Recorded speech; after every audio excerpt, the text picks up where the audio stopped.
Bismillahirrahmanirrahim. Assalamualaikum warahmatullahi wabarakatuh.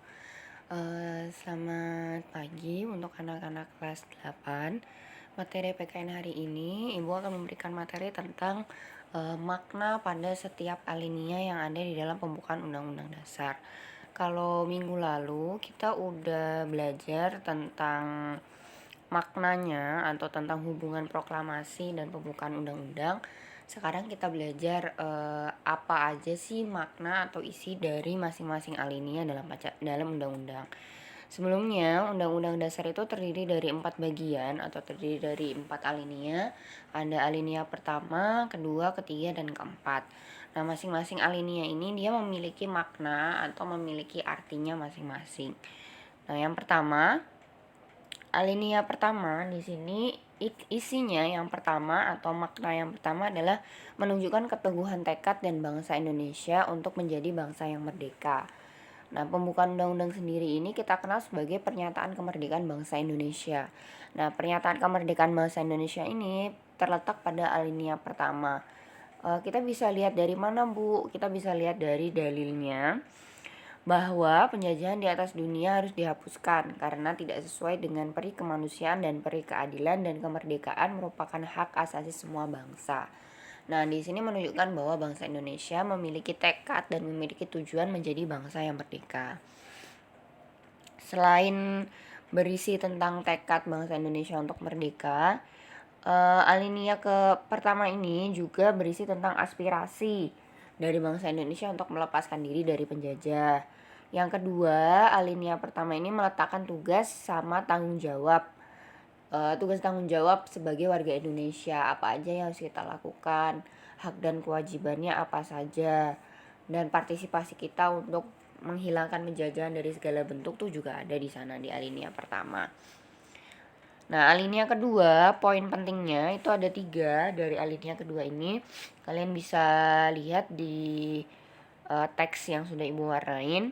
Yang pertama, bahwa perjuangan bangsa Indonesia telah mencapai tingkat yang menentukan. Maksudnya, di sini perjuangan bangsa Indonesia ini sudah sampai di titik puncaknya atau sudah berada di goalnya, bahwa bangsa Indonesia saat itu sudah merdeka melalui pernyataan kemerdekaan dalam proklamasi. Nah, yang kedua, bahwa momentum yang telah dicapai harus dimanfaatkan untuk menyatakan kemerdekaan. Momentumnya apa? Momentumnya saat itu Indonesia yang waktu itu dijajah oleh Jepang mengalami vacuum of power atau kekosongan kekuasaan.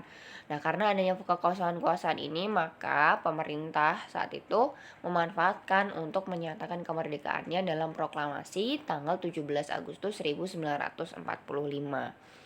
Nah, yang ketiga, kemerdekaan harus diisi dengan mewujudkan negara Indonesia yang merdeka, berdaulat, adil, dan makmur. Nah, alinea kedua ini juga menunjukkan penghargaan atas perjuangan kita. Jadi di sini harapan kita apa sih setelah negara Indonesia merdeka itu?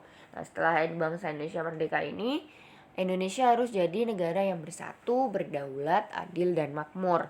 Artinya apa sih dari setiap kata itu? Kata berdaulat di sini berarti bangsa Indonesia itu adalah satu bangsa yang utuh. Artinya setiap warga negara atau setiap masyarakatnya itu adalah merupakan satu kesatuan yang sama. Jadi kita tidak dibedakan mau berdasarkan suku, bahasa, warna kulit, ataupun dari bangsa atau rasnya, selama kita adalah masyarakat Indonesia. Kemudian kata adil bermakna bahwa negara Indonesia menegakkan keadilan bagi warga negaranya.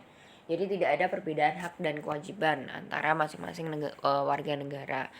Kata makmur itu berarti bangsa Indonesia menghendaki kemakmuran dan kesejahteraan bagi warga negaranya.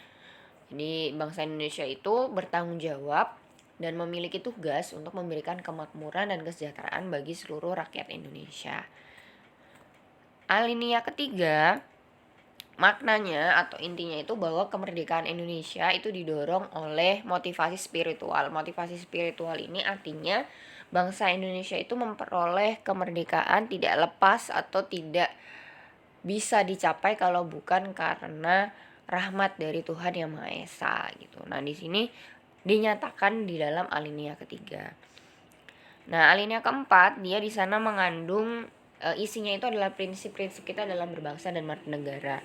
Ada 4 poin di sana. Yang pertama, tujuan negara yang diwujudkan oleh pemerintah negara. Yang kedua, ketentuan diadakannya undang-undang dasar. Yang ketiga, bentuk negara yaitu republik yang berkedaulatan rakyat. Yang keempat, dasar negara yaitu Pancasila. Nah, dalam alinea keempat juga dia mengandung 5 dasar negara yaitu Pancasila. Jadi Pancasila itu ada di pembukaan Undang-Undang Dasar alinea keempat, diingat ya. Di sana di alinea keempat kalian bisa baca di highlight yang udah Ibu kasih di situ, isinya berisi tentang 5 sila Pancasila. Jadi secara yuridis atau secara hukum, Pancasila berlaku sebagai hukum konstitusi yang sah dan harus dipatuhi dan sifatnya mengikat pada seluruh warga negara Indonesia, karena Undang-Undang Dasar sendiri adalah konstitusi tertulis yang sifatnya mengikat bagi seluruh bangsa Indonesia. Nah, itu adalah penjelasan materi hari ini. Nanti kalau kalian sudah selesai memahami tentang isi masing-masing alinea, tugasnya hari ini kalian bisa mengerjakan di halaman 29. Di halaman 29 di tabel aktivitas 2.1 kalian bisa mengerjakan tugas di sana. Tugasnya adalah membuat bagan hubungan pembukaan Undang-Undang Dasar Negara Republik Indonesia dengan proklamasi. Tadi kan udah dijelasin ya isi alinea pertama, kedua, ketiga sampai keempat itu apa. Nah, nanti kalian uraikan di sana hubungannya ada apa aja dan isinya ada apa aja. Dikerjakan di situ. Kalau di teks Ibu di halaman 29 kalian bisa cari nanti di buku kalian halaman berapa di aktivitas 2.1. Sekian materi hari ini. Terima kasih perhatiannya. Wassalamualaikum warahmatullahi wabarakatuh.